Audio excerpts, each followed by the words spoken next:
think Jaylene said this is my second last, my sentence, and then I'm done. Your sentence? Yeah. October, that's it. And then we're back to, who's the start? I forget.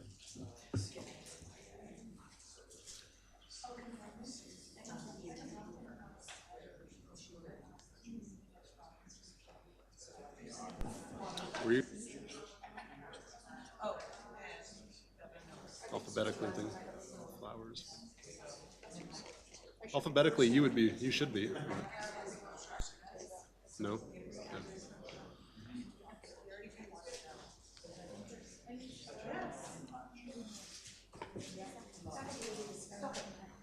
Gotta shut that door, Morgan, so Jaylene doesn't have a fit.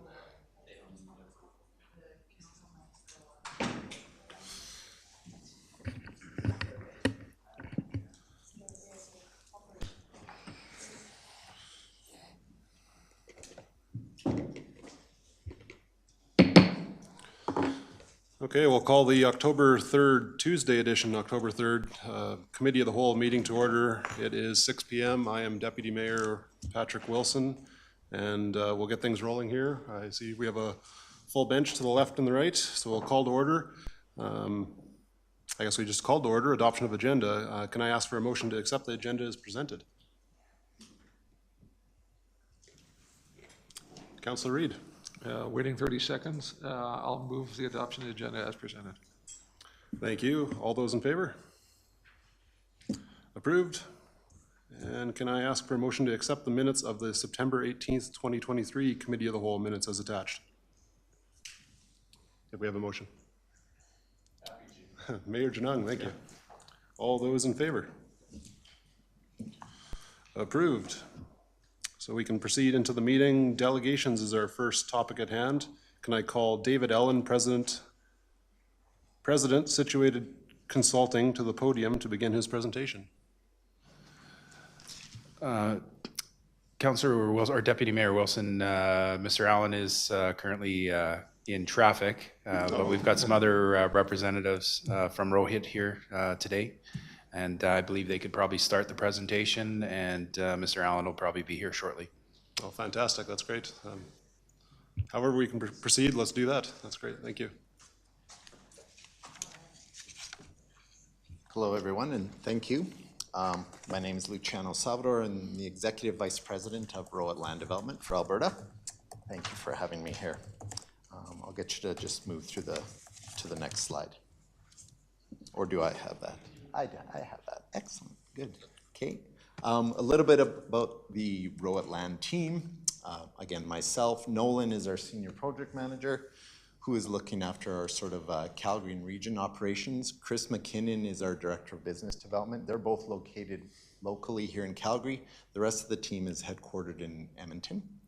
The Rohit group of companies is family-owned, Radhi Gupta and son Rohit Gupta as acting president currently. Consultants for the Heartland project there's no changes regarding the consultants we're bringing forward. Situated, EXP, Stantec, and Bunt, who were there previously, will be acting for us currently. A little bit of why did we buy Heartland? So previously Heartland was owned by Apex, another developer. We recently have acquired it. Apex decided to sell the remaining lands and all their unsold inventory. We came in and decided to purchase all of that. We're very familiar with it. We've been a builder partner in the neighborhood and Cochrane overall within Sunset, Greystone, and Heartland, and also been a long-time investor with Melcor Developments in Cochrane. So we just felt when the opportunity came to buy the 70 acres, it was a natural fit for Rohit group of companies to purchase that and develop through it.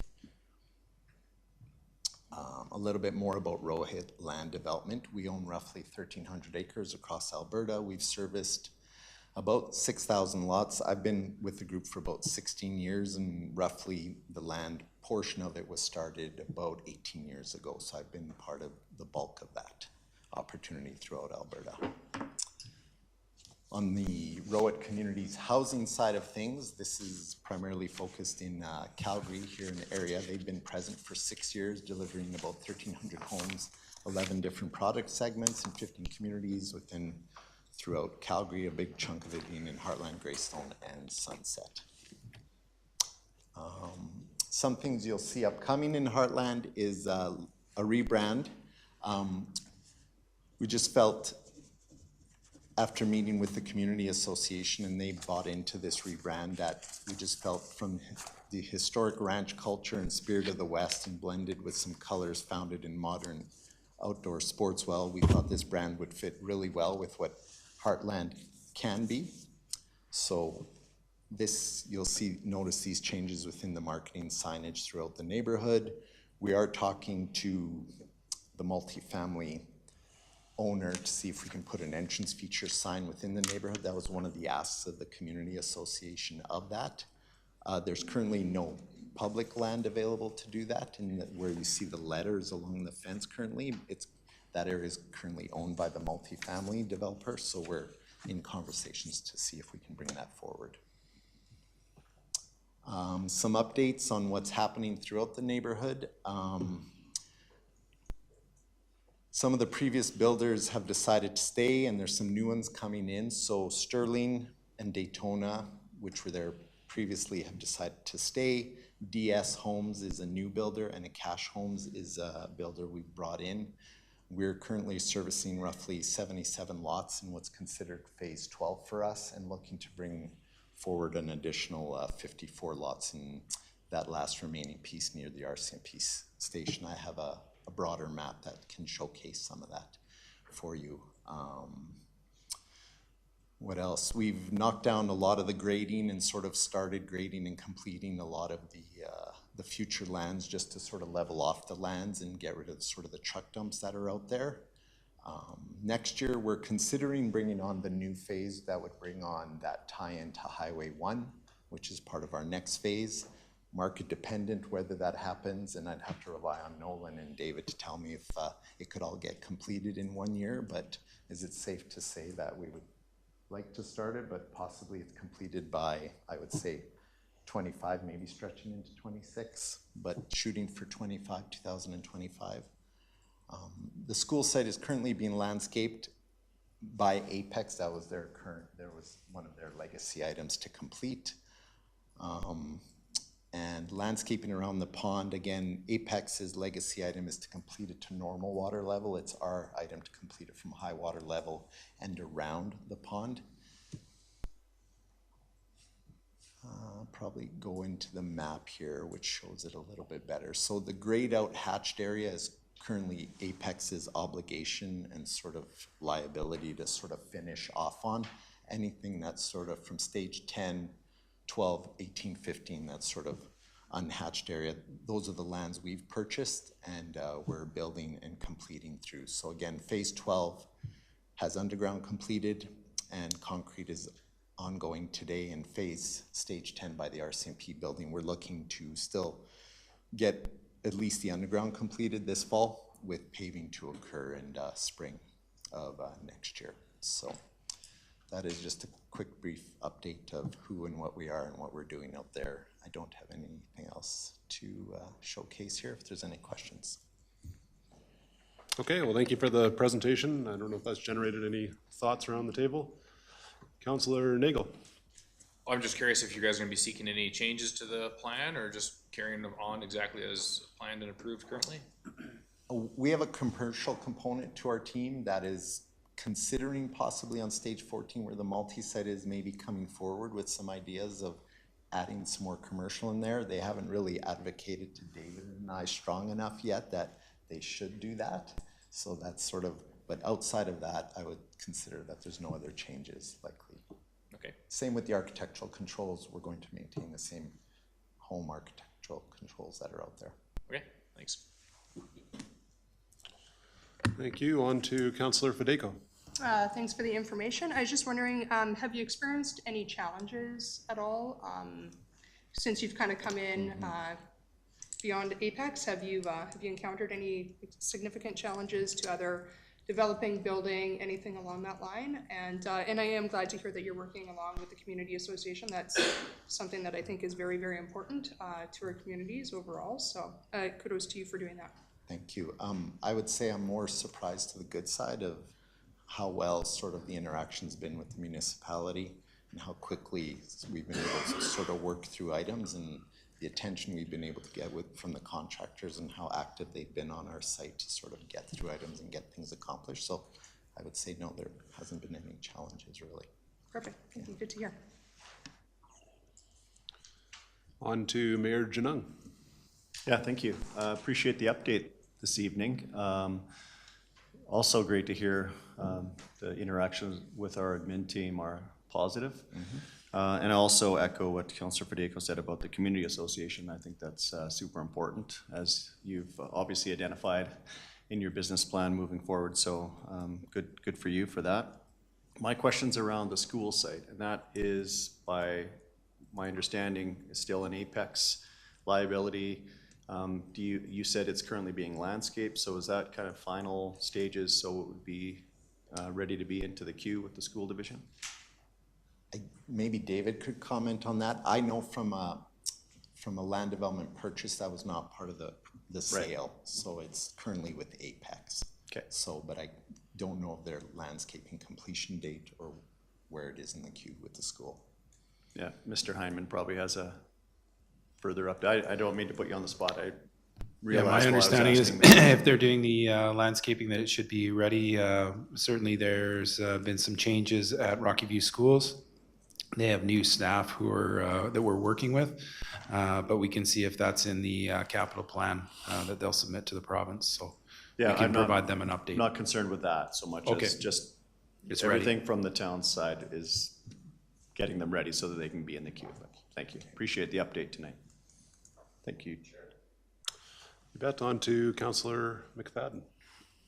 Yes, thank you very much. Congratulations for joining Cochrane in a new role.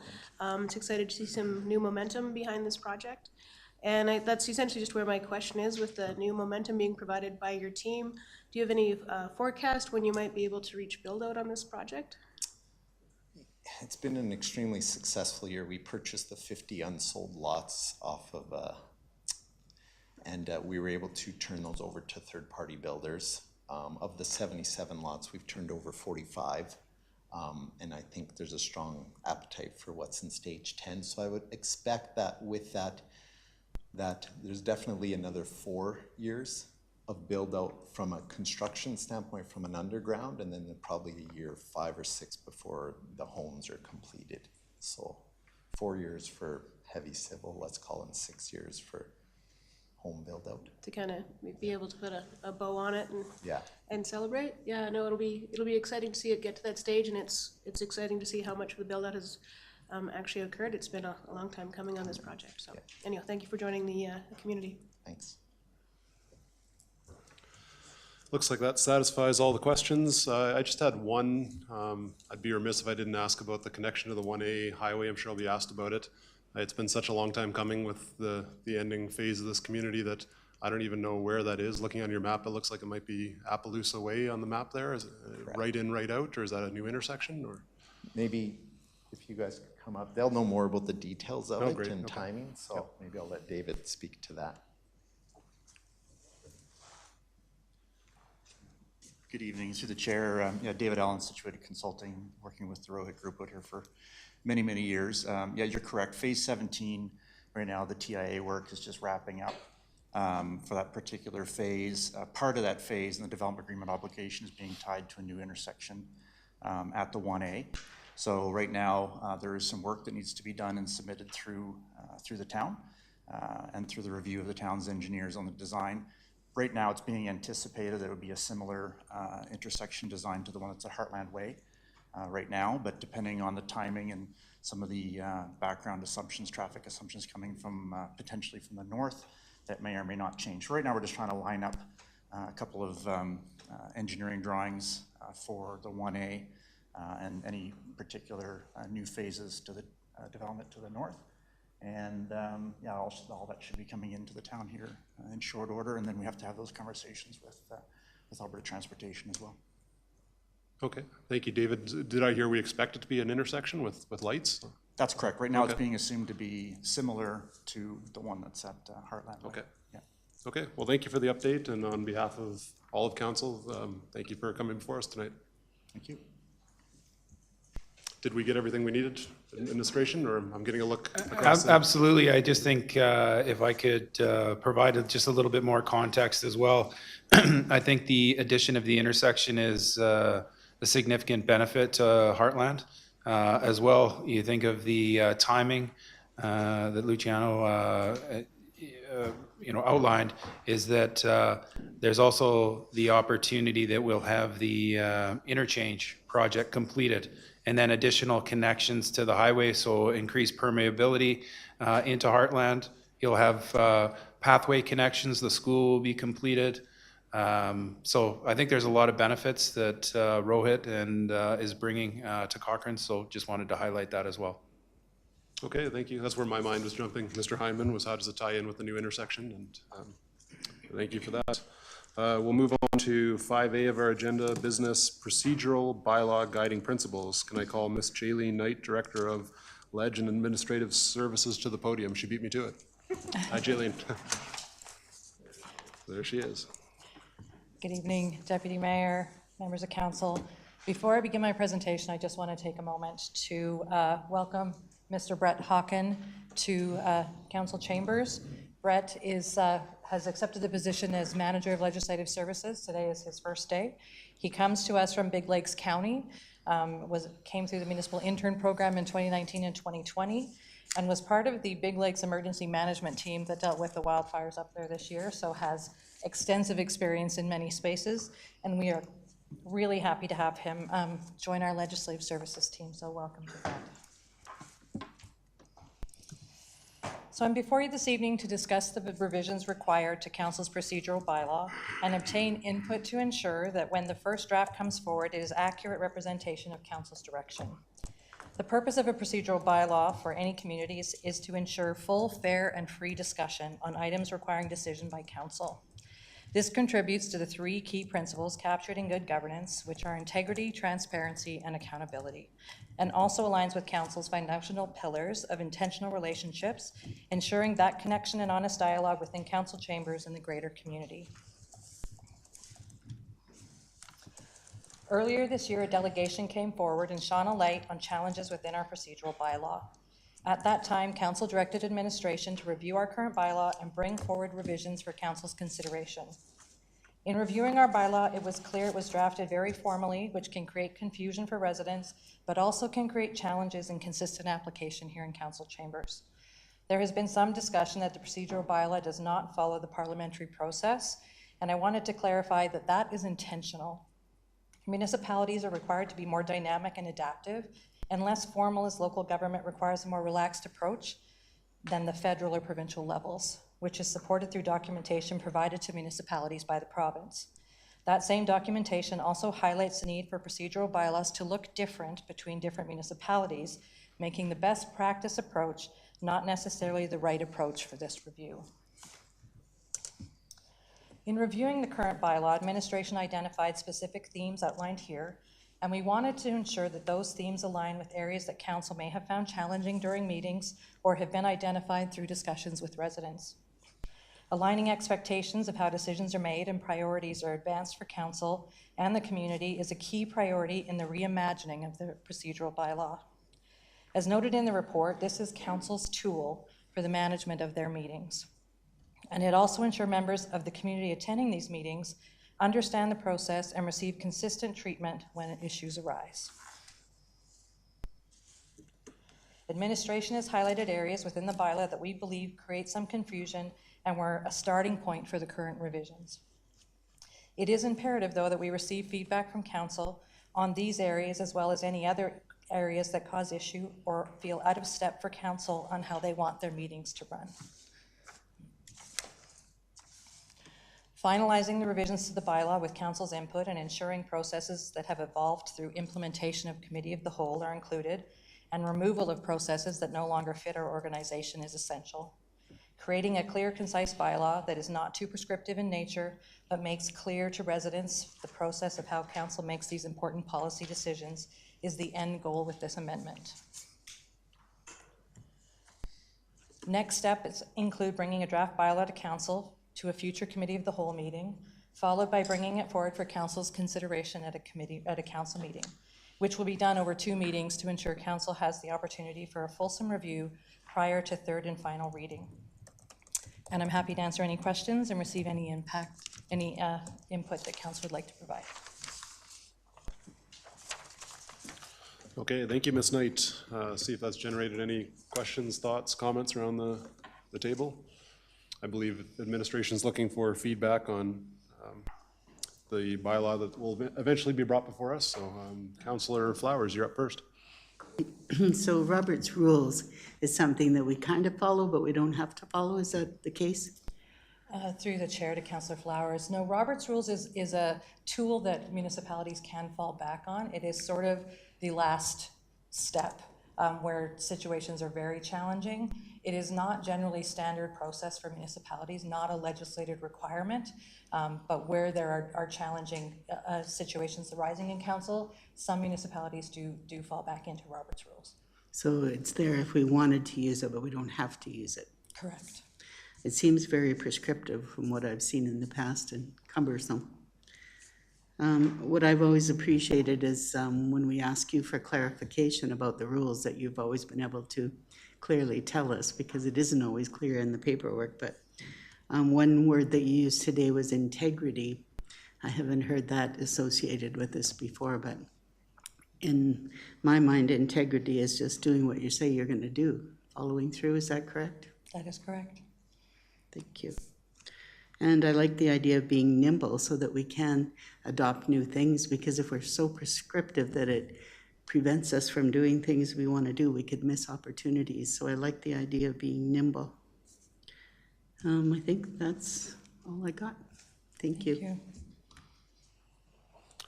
you. Okay, on to Councillor Fedeko. Thanks for this. A couple questions. You talked about kind of removing some of the provisions. I was just curious if that would be under conduct, personal tax or verbal attacks upon the character or motives of other members of council. Would that be removed? Because this seems to be really council's guiding light for how we conduct ourselves during meetings. And I found this very interesting that it came up this evening. Through the chair to Councillor Fedeko, those items are not intended to be removed. What we're trying to do is create clarity. So there are sections within the bylaw in regards to presiding officer, say, where there's confusion in the community about the mayor participating actively in conversation. That the procedural bylaw currently also doesn't include the deputy mayor as chairing the committee of the whole meetings. So those provisions need to be included. There wasn't any idea that the things that you had just discussed would be removed from this procedural bylaw at all. Thank you. And I appreciate that we actually follow the procedural bylaw, because I think sometimes there have been cases where that hasn't existed. Also, I did clue in a couple other things when it comes to, like, even mayor's report is supposed to be remain under 2 minutes, which I think is important so that all members can have an opportunity to be able to reflect on what they've done, as well as I would like to have a conversation at some point whether or not we can get agendas somewhat earlier other than a Thursday, whether or not it can even be bumped up by a day or two. I just think it provides council with more opportunity to be able to look at our agenda items, research them, read them, and really put our thoughts to them. Other than that, all I have to say about the procedural bylaw is it becomes somewhat a bit embarrassing when we get called out too many times from the public at large that we're not following it, and this is certainly not a reflection of you at all. I think it's a reflection of this council, and so we need to make sure that we are following the procedural bylaw that we put in place, and if we're not, then I would suggest every single one member of us sitting around this table call it out, because it's not appropriate if you choose to say nothing. Through the chair to Councillor Fedeko, the intent of this revision to the procedural bylaw is to ensure that we have that clear direction for council, and where some of these areas have been a bit wordy and sometimes hard even for residents to interpret, we want to ensure that there's some clear language in there so it can be very clear for council, it can be very clear for residents that we are actively following this bylaw. And this is a great opportunity to do that. And then we will certainly be ensuring that we bring this forward to every new council within probably the end of their first year to ensure it continues to align with the new council of the day, the way they want to run not only this meeting and the committee of the whole, but also the council committees. They are supposed to be, the intention is they would also follow this bylaw, and I think that there are spots where that is not happening, and we need to ensure it is. Yeah, thank you. And the one thing that I forgot to mention was last week, my notice of motion, which was not followed by procedural bylaw at all. I had no intent of having that notice of motion debated, discussed. There were people who had obviously written comments that they were going to provide. None of it was appropriate. It was only to be laid on the floor, because if you actually read the procedural bylaw, it's that when it's a notice of motion, the next meeting is that it has to be placed on the agenda. It wasn't up for debate. It should have been debated in 2 weeks. And there was no 2/3 of a vote. So I am pointing it out that we have some flaws that I think that we need to obviously work on, because it can be frustrating even as a member of council when I feel that we're not following our own procedural bylaw. For clarity, Councillor Federico, I would say the language in that section is one of the ones that needs some revamping. Certainly, when a notice of motion comes through, the process where it comes through on the date and becomes part of the council agenda package, the way this council has handled that is those votes have taken place in that space. So my intent in ensuring the language around that is very clear, so that everyone on council has a greater understanding of how those notices of motion are being handled, and everyone in the community as well. That overall, that's the goal in every section of this bylaw. Okay, on to Councillor McFadden. Yes, thank you very much. I think it's very timely. And of course, I mean, having sat through 5 different councillors, each council develops some personality and how it interprets and utilizes the procedural bylaw. And so I think it is very important that we kind of, firm up what the framework is and what it is, for this council and how we intend to use it. I've seen different stages where it was very formal, but still nimble enough. I appreciate that point. But it was also a little bit more timely in that whoever put the motion on the floor had 2 minutes, and then everybody had a question, and there was kind of a format for that, and then that person was the one who closed the debate on that. So we had that structure. We had a structure that was more defined, where the role of the chair was to chair the meeting and not to participate, and if they were going to participate, they had to remove themselves from the role of the chair. So we went through that process, which worked for a couple of councils. And I'm not saying either is right or wrong. We just need to be clear on which template or format it is for this council, because it has gotten lost. And I know I was also a little bit confused or I'd lost track on the format of the notice of motion process. So I appreciate some clarity on that as well. And then when we do land on it, I think we really do need kind of a refresher on some of the tools, because things can be more relaxed when everything's going well. But when you're reaching a point of some tension, you do need to be able to lean on those guidelines and know what they are. And so kind of a refresher on how we would use some of the tools of, point of order or to defer a meeting, or how we could do those. And we've been fortunate that we haven't had to lean on the tools of it. We've been able to kind of function almost more on a consensus basis for a lot of how we function. So it'll be nice to kind of, formalize, how that works. One of the things I would like us to do is do look closely at the role of the chair, and just making sure we've got kind of a balance of power in that role, because there is a lot of power in being able to, chair the meeting and debate. There needs to be a little bit of a balance in that from my perspective. And clarity on the notice of motion would be great. But yeah, mostly it's, like I said, every council develops their own tools and adaptability around it, and I'm open to that, and I'm just glad that we're going to respond and kind of firm up our processes, because I think I've gotten a little bit lost in even some of our historical patterns. So thank you for this. Thank you. Just in response through the chair to Councillor McFadden, I think in the time since I've been here, 2009, there has been variations of this procedural bylaw, some very minimal in their instance, becoming more formal. I've certainly seen instances where it's sometimes challenging for council to discuss a motion because the requirement was for the motion to be on the floor, but no one's ready to put the motion on the floor because they want to debate the item in greater detail before that happens. We see that in many of the procedural bylaws. through our neighboring communities. We certainly are looking at those to ensure we get some of the things that fit council and fit Cochrane, but it really is up to this council to determine how we implement and what pieces we include and what we don't. So that was sort of the rationale for bringing this forward, to make sure that we have this discussion, because it's very valuable to me as we're building that, and I'll be working with Brett as a fresh set of eyes to review this bylaw to make sure it's actually hitting the marks and is easily understood by someone who hasn't been working in this space for a significant amount of time. Yeah, and I appreciate that. Also appreciate your other point that, if I understood this correctly, it's all to kind of look at the procedural processes for how our committees work. Correct. And I appreciate that, because I think it's been a while since I've been on the planning commission, but I do know in other committees, there's kind of an uncertainty about how the meeting should function, and some of those fall onto a Robert's Rules of Order where you need to second something, or even the Parks Committee, it's not nearly as, yeah, we don't have the guidelines. So I think that'll be a valuable tool to make those committees as effective as possible as well. So thank you for this. Absolutely. Councillor Reid. Thank you. I'm really looking forward to this first draft. In many ways, I think it'll reaffirm in so many ways what we are currently doing.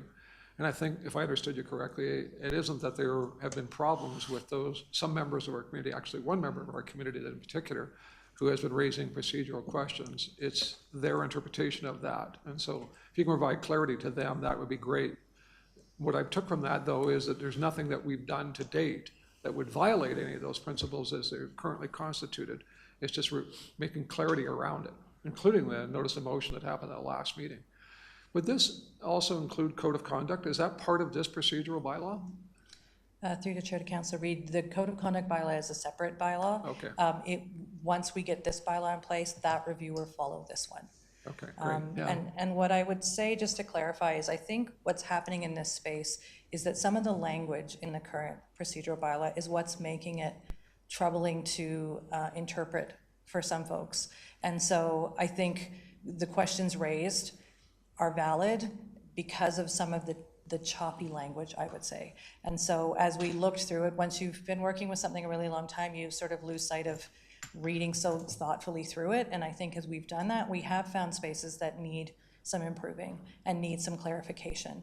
But I would not say in any space that we have gone so far outside that council has stepped outside its own authority and jurisdiction and process. There are things within the MGA that require certain things, including mayor's conduct and what his role is in the organization. And as the MGA supersedes everything we create, it's very clear that the mayor is to be an active participant. The language within the MGA speaks to him having a role as a counselor, which is that active debating and discussing the items, and then also having the role as the presiding officer. The MGA speaks to both of those very clearly, and so we have to ensure that anything we put within the procedural bylaw does not contravene the direction within the MGA, which is our guiding document where municipalities get their authority. Right. Yeah, and actually it's a good segue into the two other questions or comments I had. One was that I have been party to a council where the deputy mayor had to step in so the mayor could participate in it. And it was really awkward, and procedurally, I just think it was cumbersome.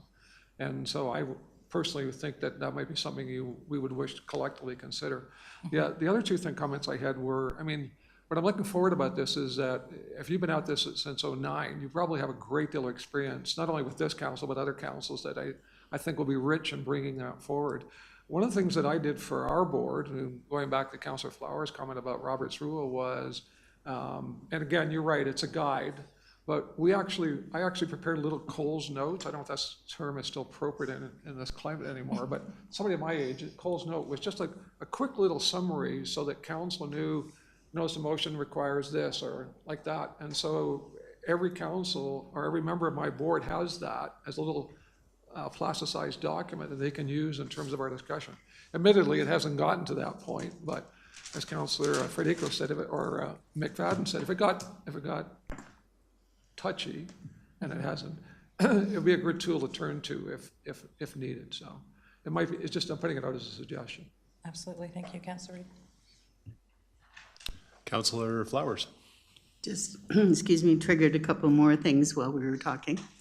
So it hasn't been updated in the 6 years that we've been in council?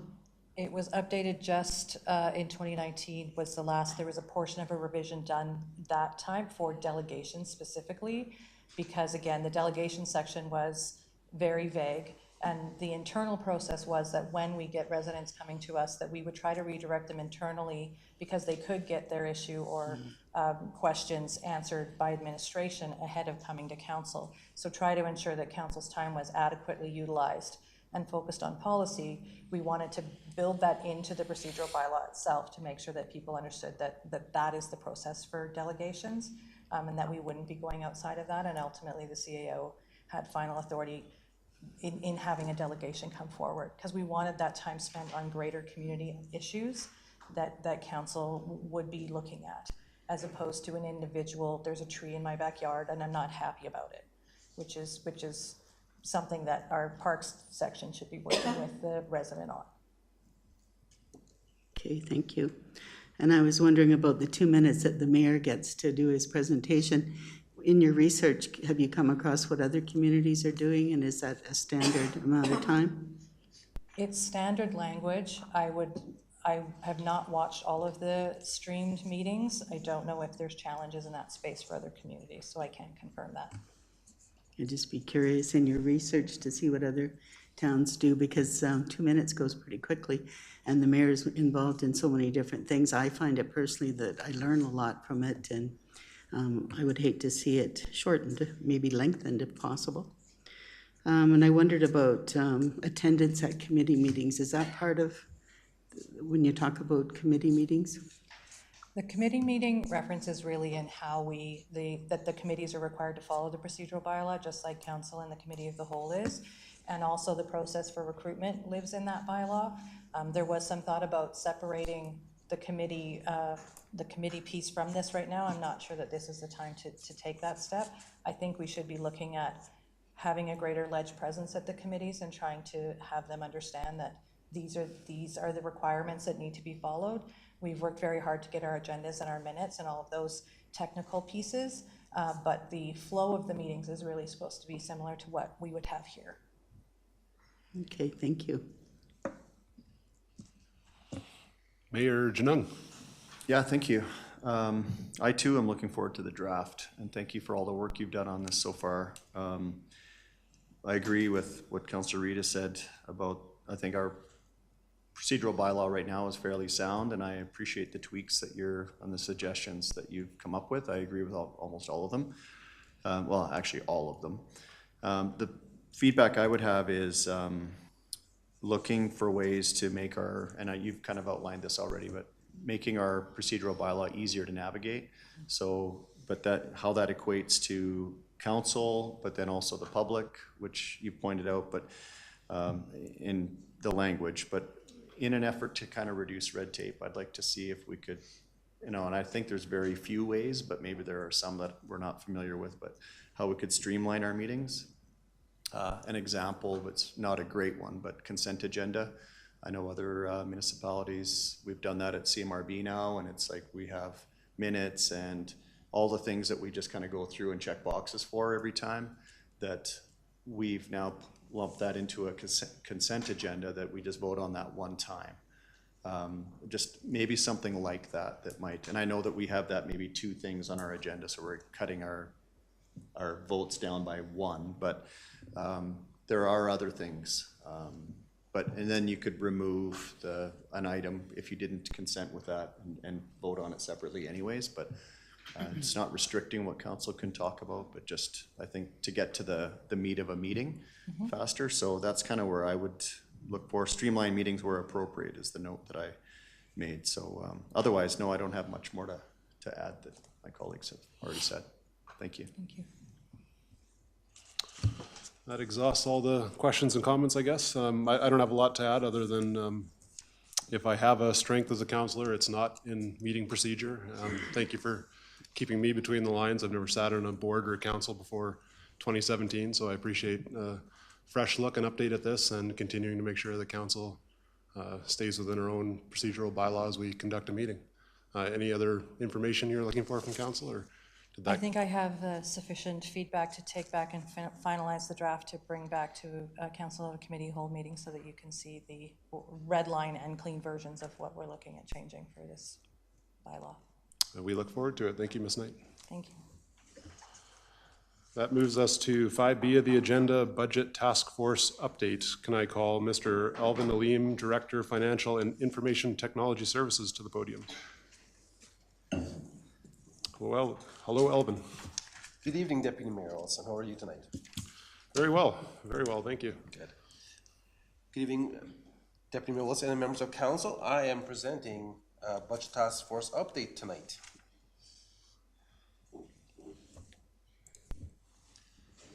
So these are the members of our task force. It's made up of 3 council members and 5 members of staff. So for the last 9 months, the task force has met a number of times. And what is the purpose of it? Well, the purpose of these meetings is to examine and assess the current budgetary procedure that we have in place right now for the town of Cochrane, and drawing insights from similar processes across various jurisdictions. In other words, we looked at best practices from other municipalities. We looked at their budget documents and see how we could enhance our budget document for the town of Cochrane. And so, and why did we do this? Well, the goal is to provide well-informed recommendations to council for enhancing the Cochrane budgeting process in alignment with council's guiding principles and shared values. Having said that, the result is these recommendations are centered around enhancing transparency and making the budget more accessible and comprehensible to all stakeholders. So really, what does that mean? It's to provide a budget document that's in a format that is easy to read and understand, yet very insightful. So the next few slides, I'm going to go through some of the recommendations the task force is bringing forward to council. So this is the summary of the 3 recommendations, which I will go into in a bit of detail in the next few slides. Recommendation number 1, enhanced public engagement. Recommendation number 2, inclusion of full-time equivalent or FTEs counts. And 3, recommendation 3 is added graphics to enhance readability.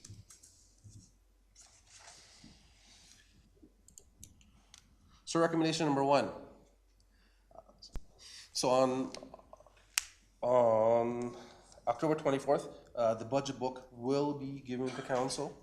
As well, administration will be presenting to council an executive summary of the budget book. So it will talk about the budgeting principles, the key deliverables, the considerations that were brought to council in August. So it'll be a very high-level summary of what's contained in that document, so council is aware what the main meat and potatoes is of the budget. There will be a public engagement opportunity held on October 27th to 28th, and the intention of this meeting is to inform the community of the budget, and it will be facilitated by administration. So any feedback that we get from these public engagement, we will be bringing them forward to council during deliberations.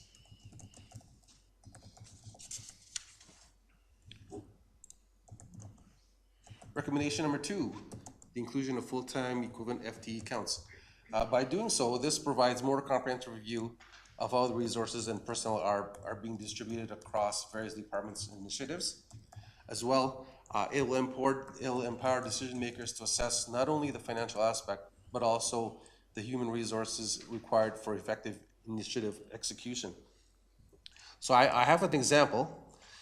So the one on the left, that is just an example of what the city of Leduc is using for their org chart. As you can see, the org chart is very high level, and it just shows the divisions, of course, and at the very top, administration and council. So what we will be doing is, for each division, we will show the total FTEs for the town of Cochrane. And then following that document behind it, if you look at the report on the right, we will show the actual breakdown by division, by section. And at the bottom, there will be a pie chart that shows out of the full FTEs, how much of the numbers I'm using is 288.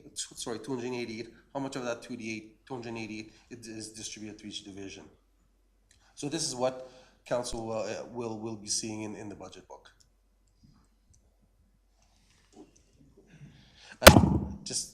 And the numbers, Your Worship, those are not the numbers for town of Cochrane. They're just illustrative purposes. Recommendation number 3. Add graphics to enhance readability. So we will be adding graphics to ensure there's clear and comprehensive budget documents that will provide more in-depth information to our residents as to where projects will be done in terms of capital within our community. So this is just an example where we have a project done on Center Street, and so we're going to show 2 slides. There's going to be a graphic that shows a Sele view of where the work is going to be done, and then it'll show exactly on a map with the street names where the project is going to be completed. To me, it just shows an ease of understanding where these projects are and to understand why they're being done and the priority for the town.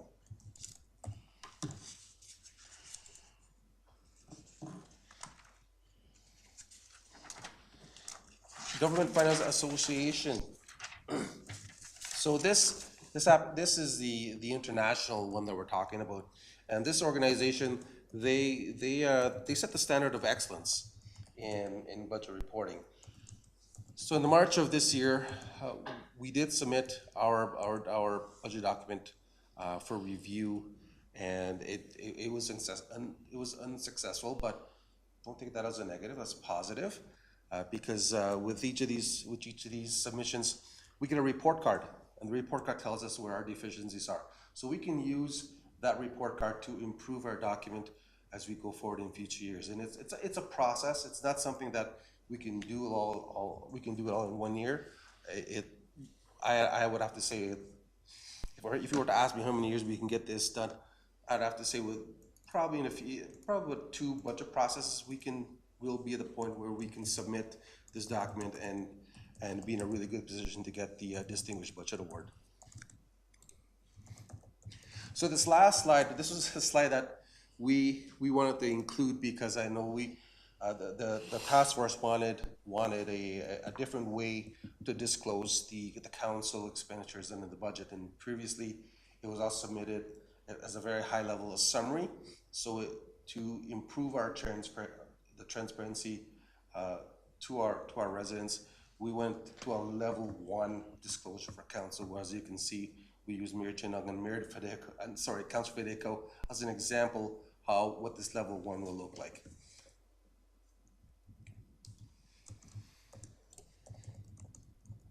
Questions?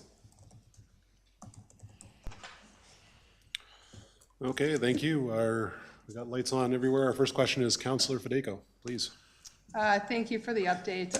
You are a great addition to our budget task force, so thank you for all your valuable feedback and guiding light that you can provide us. I don't really have much to say, except that you captured a lot of things, but just so that the public knows that we had talked about public engagement, not I understand that public engagement has a couple of days here, but really the biggest message to get out to the public is that we will actually be engaging with them for our next year budget in 2024, kicking off in the new year. And so our real goal is to sit down with residents to figure out how what kind of things they want to see in their budget, because ultimately this is the community's budget. It is not councils or administrations. It's really about the community overall.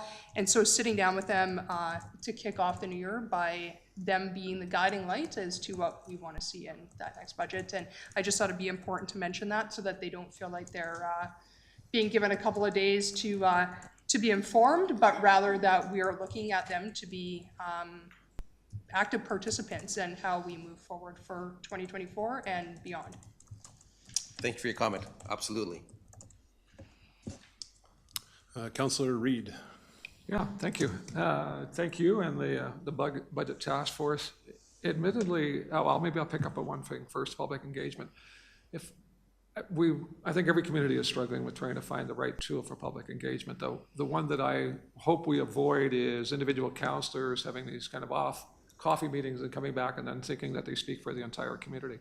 That, I think, is troublesome in terms of being able to move forward. And so I like the idea of, we had talked about being able to have a survey done by a third party, and I think much prefer that. This is probably going to come across negative, but during the last budget process, we heard comments like it's the worst budget presentation ever, the sky is falling, and so on. And so I'm kind of shocked to see that these are like 3 really minimal changes in terms of the process. I would say these are minor tweaks. And so I'm surprised that at least some of my colleagues were prepared not to vote on that budget because it was in such bad shape, and yet these recommendations are only minor tweaks to that. And so, so I applaud the move forward in terms of being able to do this. I'm just curious, is it to say that these are the only 3 that you want to do for this year, and that there are still, as you suggested, further adaptations that are going to come, and that they were recommendations that came from specific members of council to the task force or members of the task force in terms of moving that agenda forward? Your Worship, the Chair to Councillor Reid, these recommendations from the task force will be included in the budget, but as well, I will be incorporating some of the recommendations from GFOA International as well. An example is one thing that's missing is an index of all kind of acronyms that were used with the budget. That was a recommendation from GFOA. They've also asked that we include some of our policies. For example, if we have a reserve policy or an investment policy, those are things that we can include that will improve our score going forward. So things that I can include this year, I will be, but other things that take more time, as I said, you'll see it done through 2 budget processes. Great. Yeah, I mean, just not to belabor the point, but I mean, what I love about some of the recent things that we're doing, for example, Councillor McFadden's request for information about HR and our staff. I mean, what I love about that is that it actually provides factual information and gets away from the rhetoric that we're hearing from the public and some fellow members of council about situations when these are the facts that we actually know about. So for example, the staff satisfaction survey, there were some great results in that, and we need to emphasize that and have those facts to go back to. And so that's what I like where we're moving forward in terms of these recommendations. I'd like to see others that would address what prohibited anybody from council not approving a budget moving forward. So thank you. If I may just add to that, I appreciate the feedback, Councillor Reid, through the chair. I would just add that the task force has identified what we call short, medium, and long-term objectives as part of this. So the ones we've seen were I would describe as the low-hanging fruit or things that could be easily implemented in this year's budget cycle. But there are additional things that have been targeted for future implementation as well. And we do see a great opportunity here to, I think, improve the user experience, I'll call it, or the interface with people and the budget document, up to and including council. But we've also identified the opportunity to create additional resources, audience-specific resources. Not all people are interacting with the budget for the same purpose. And so creating a way for a member of our public to get the best budget information that's relevant to them versus what is council looking at as the decision makers on the budget.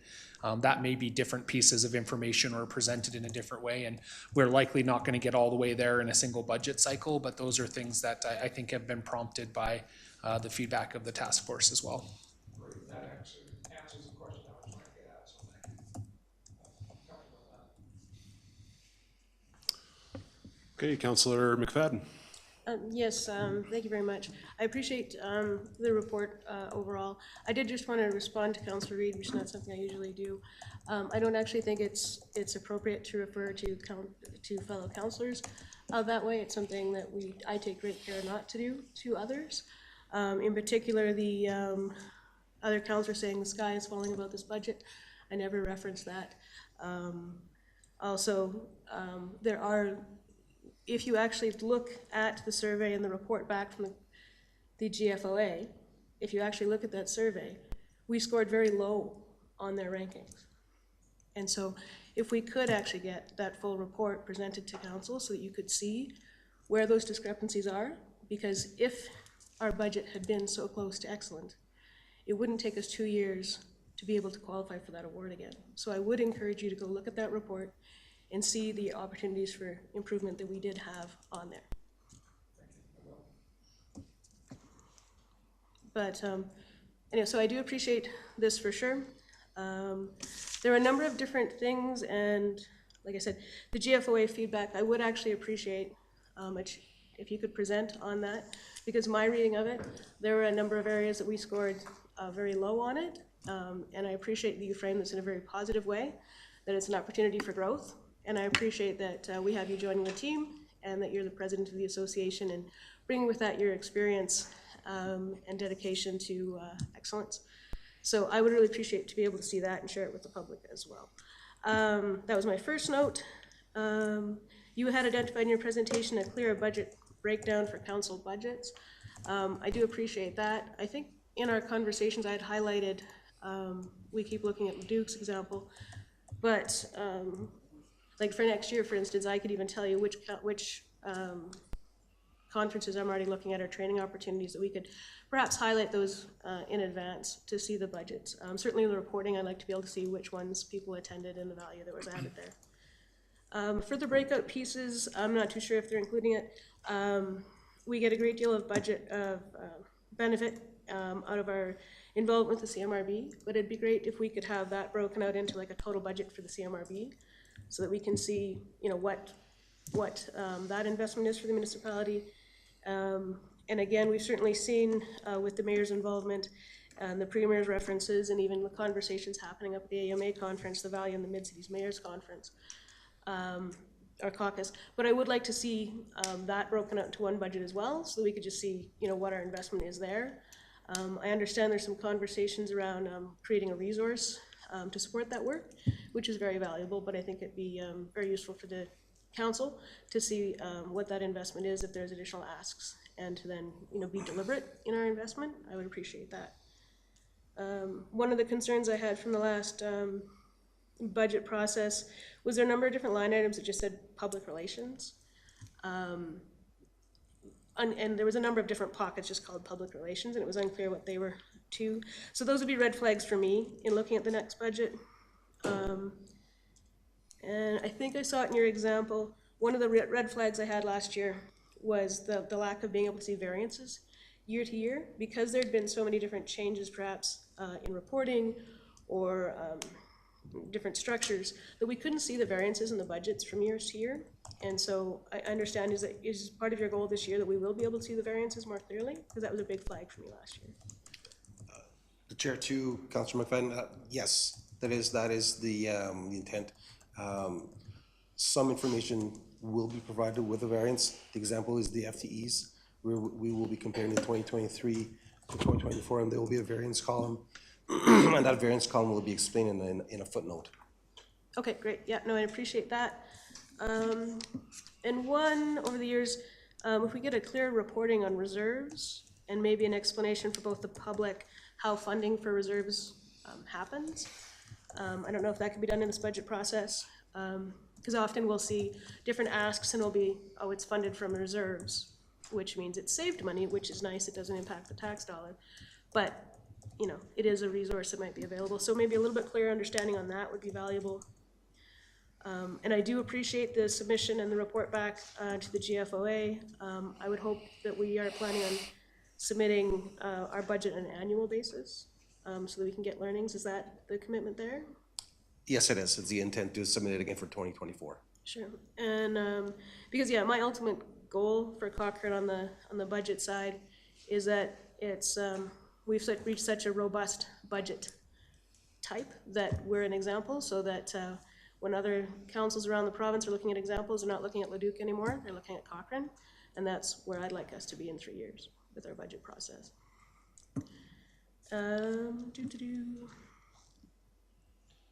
Oh, and then, yeah, on the feedback, I certainly appreciate the commitment of the organization to do the survey, but I also, I certainly myself value and get great feedback from individual coffee meetings, chatting at the farmers market, social media feedback. I think both Councillor Wilson and Federico, who else doesn't? You do them really well as well.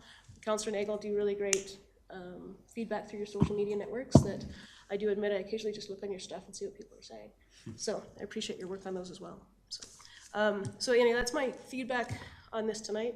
I appreciate the time and I appreciate the commitment of the organization to that ongoing improvement as we kind of grow and stretch. So thank you very much.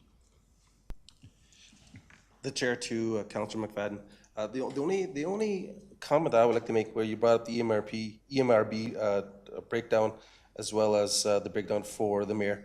Typically, in my experiences, budgets don't go that granular. I would recommend that we don't go that route for the budget, but incorporate something internally for reporting.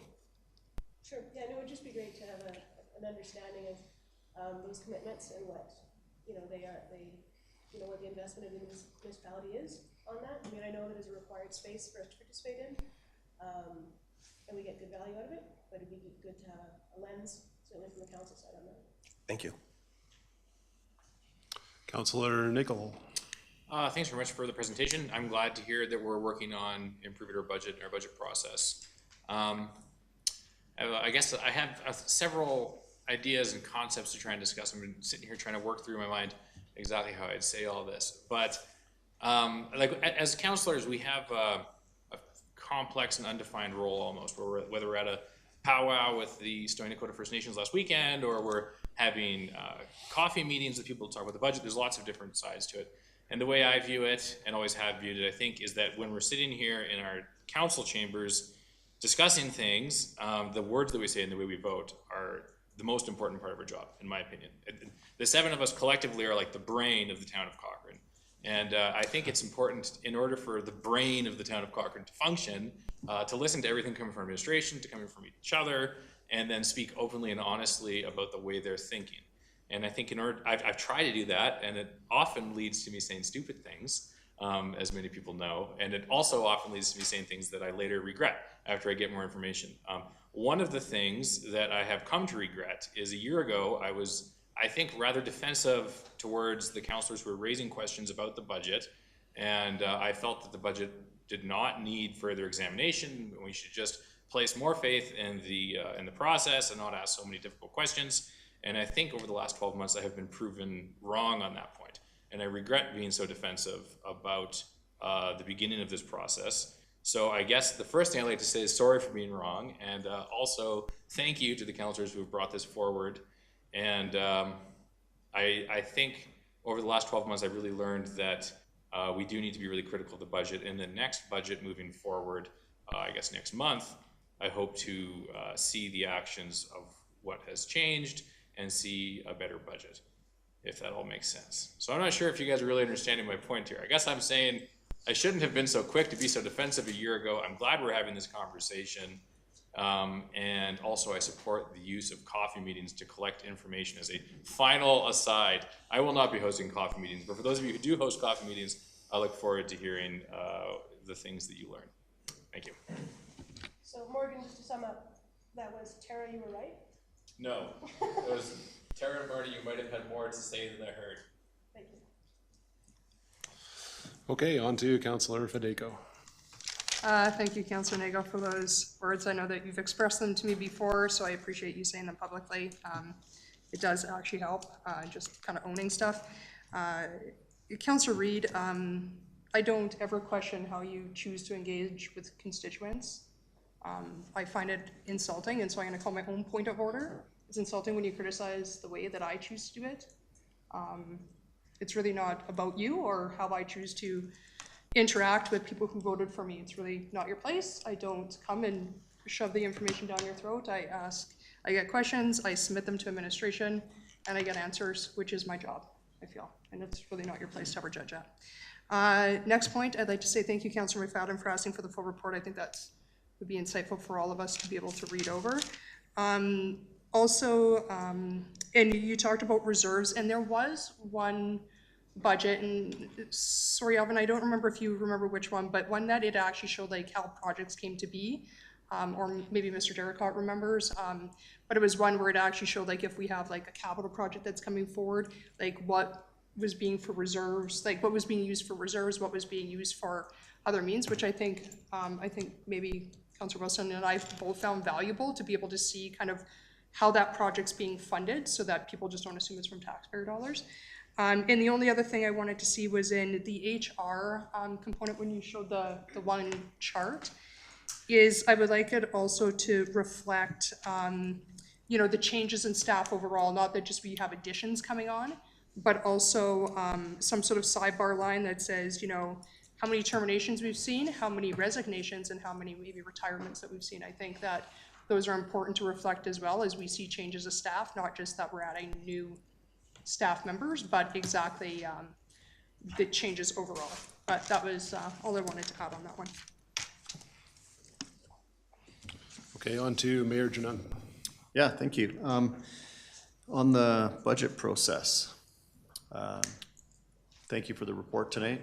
Having sat on the task force, yes, Mr. Derricott outlined that we have other suggestions and recommendations. These are a few to date. One of the ones that I would like us to seriously consider, in addition to what we've talked about, is I think, and this creates a huge problem for council and our community to have like an open dialogue around this table around budget is, and last year I think we fumbled it a lot, but that's, we have room for improvement there. And I hear that with the way that enhanced public engagement has been outlined tonight, but I would like council to see the budget for the first time on the first day of deliberations and have that, not where we actually discuss what we think should be in or out of the budget, but spend a fulsome day, or maybe it's even a half day, not just handed a budget book at a council meeting with a you know, like a high level version of it. I think what happens is that the public or the media pick up on a percentage or one big thing in there, and then we fight that narrative for a month until we actually get back to sit here before we even hear the rationale from the professionals that are putting that draft together for us. I would like us to sit through a few hours of here's the budget, this is the, and again, it's going to be the condensed version, but not as condensed as the Cole's notes that you referred to earlier, or say even a Reader's Digest version, if you want to go back even further. But I guess just to have that, the administration's opportunity to really share with council why the budget is the way it is, and here's your draft, and we can, then we're better armed for the next, you know, and I would suggest we take a break for council then to absorb that information and to read through the budget on our own and ask questions, then come back to the deliberations where we actually make decisions on it. And I think that would set us up for a little more success. I think we're still gonna have the narrative that we're gonna probably have to battle, but I think it gives us an opportunity to better arm ourselves with information as we then go out into the public with a draft budget in hand, and then, you know, what happens. But that would kind of be my big takeaway. I love the GFOA additions that you suggested, Mr. Leem, and then the level 2 reporting, when you brought that forward in one of our meetings, I think all of the task force really appreciated that. So I think that's a huge win too. But yeah, I think it's more timing and less about the budget itself for me and how we deliberate it. Thank you, Worship. If I may comment on that through the chair. Thank you, Mayor Janung. One of the things we definitely reflected on is how the budget conversation is entered into the public sphere, and certainly I think heading in that direction is where we're going. We may not be able to do it exactly as you described it this year, but I just wanted to add, in addition to council being introduced to the narrative prior to it just being floated into the public realm, I think what we've also talked about is including public messaging that is prepared and goes out with the budget, so that there's a frame of reference for what the budget is trying to accomplish, why you know, significant elements of the budget are identified and talked about, so that there is some context and entered into that public space as well. So in addition to council being given that context, our intention is to put that out in addition to just releasing the budget as a document. document. Councillor Reid. Yeah, actually, the mayor more eloquently put what I was concerned about, and that was, last year, we got that document, and I think we ended up being at Spray Lakes defending it right off the bat, and it was really, really awkward because we barely had a chance to read through the document, let alone understand it, and so I was hoping there was a better way in terms of being able to deal with that.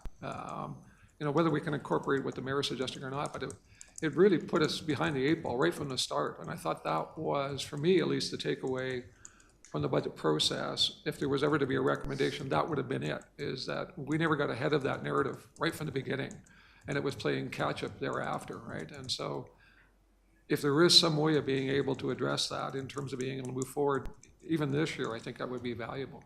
And then the comment about coffee meetings. I have no problem with coffee meetings. What I was trying to suggest is that it need to be balanced with that against the survey results we see. I think they provide a rich, those two things provide a rich reflection of what's going on in our community. Not one or the other, but as both, so. Councillor McFadden. Yeah, Mayor Janung, yeah, I really did want to support the idea that we get a kind of an in-depth presentation on the budget. That's happened in different council iterations over, in the past, and I think it allows for much more, informed engagement from our side, but also there are people that will watch our meetings, and that allows for that entire, educated narrative to get out there. So completely, invaluable use of our time, and certainly, would support that, for sure. I always like to spend a great deal of time with the budget, either sit down with a couple of colleagues or members of staff and go through it, but this would be, I think this would be very valuable. We should build it into the structure before sure. And then to Councillor Nagel's point that, whether we're the brains of the outfit or not, we are we're supposed to be, I know. That's what the strength of council is that we bring 7 different lenses and experience and ways of doing work and interpretations to the table, and that we bring those lenses and those opinions and even biases into the conversation, and challenge and work with administration to come up with solutions. But again, that's the ultimate, strength in our style of democracy, is that there's 7 unique people coming from 7 different directions and 7 different knowledge bases. So anyhow, thank you for highlighting that. Okay, it looks like that exhausts the lights for now. I try not to take up too much airtime, but I have quite a few thoughts on this topic. Being on the task force and seeing it go through its manifestations, I had a few questions, at least for Alvin and administration. Like Councillor Reid, if all we're seeing from the task force is these 3 recommendations, I think that would be incredibly light and would leave me dissatisfied, but I don't believe that to be the case at all. So a few of the questions are, I wanted to ask about our department deliverables, which is like our municipal ROI statement that we've talked about. I know that we might not see that perhaps in this budget, but Alvin, is there a comment about, is that something that we can expect to see either, if not this budget, upcoming? Is that still on the radar for us? That is, excuse me, to the chair, absolutely. That's something that's on the radar, and you should expect to see that in the next budget cycle. Excellent. That's, for me, one of the things I'm most excited to see change. My next one is increased details of financial reporting in each department, just like council expenses. I know in the task force we've talked about increased levels of detail. I've been dissatisfied with the lack of detail when we go department by department when we're looking at the numbers during budget time. Is that something, are we likely to see, if I understand, even this budget cycle, increased detail, or is that something we can expect for the following year? If I do recall, we didn't spend much time on talking about the other departments in terms of how we disclose their expenditures. We spend a lot of time talking about council. So I would have to say for the budget task force for the 2025 budget, that we spend more time talking about how council would like to see the disclosure for the other divisions. Okay, thank you. I was going to ask about department variances, the column, but I believe Councillor McFadden beat me to that. We are going to see department variances in this budget. Is that my understanding? That is the intent. That's excellent. Okay, and then I know we talked about at the task force also that I feel like there's very different opinions about what public engagement looks like, at least in the topic of budget public engagements. I don't know if today was the day we wanted to discuss that, or if that's something we're going to talk about going into our next budget cycle, because we're already thick into it. I assume that's the answer, but I know we talked about the different expectations there. And the only thing I've seen change about that is that now there's going to be a late November administration inform public engagement thing happening. Is that new to the process? I guess that's my other question about budget engagement. Maybe I can You know help. what, I'll put over to our CAO. Yeah, thank you. That was on my mind as we went through the presentation, and I think just to add some clarity, and this is in part a reflection on last year's process where the budget was introduced and then council participated in a public engagement process where they didn't necessarily feel they were equipped with the knowledge or understanding to engage very effectively. And I think that was absolutely true. And so one of the things that we're going to incorporate this year, just to add, in addition to what I think has been one of our most successful public engagement pieces to date, with the spring survey that was done with a third party to produce statistically relevant data that we can bring into the decision making. Now, what we've talked about is the timelines of the fall, as I think it's really important to manage expectations, is when we go out to the public in the fall, we have to be really careful that they don't think that what they're going to tell us in October 28th is going to have a big impact on the budget that's going to be presented and debated in November. It just doesn't work in the budget cycles that way.